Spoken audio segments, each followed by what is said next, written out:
तनिको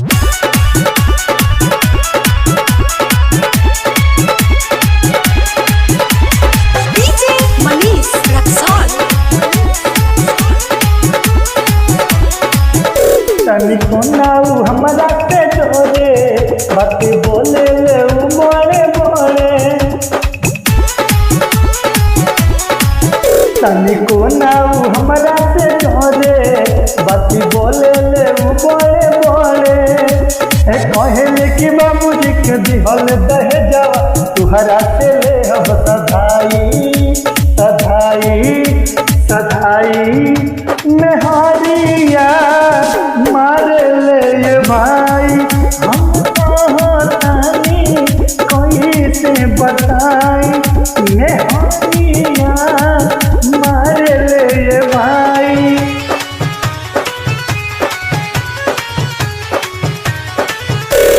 डीजे मनीष रक्सौल। जवन कहेले हम उहे करिले। तू जवन कहेले हम उहे करिले। तबो ना हमर सुनेले। बात बात में हमके धुनेले।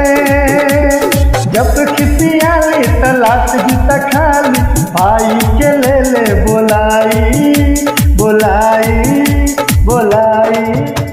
मेहरिया मारे ले ये भाई हम कहतानी कोई से बताई। मेहरिया मारे ले ये भाई।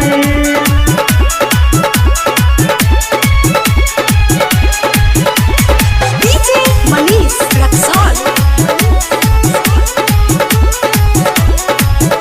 अब कैसे अपन दिया जिंदगी कैली तबा। अब धरी के करबा नाही लौके कमनोरा। हम जी के अब मरी हो ना बुझाता अब का करी हो।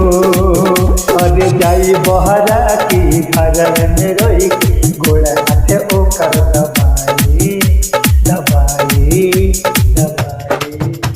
मेहरिया मारे ले भाई हम कहतानी कोई से बताई। मेहरिया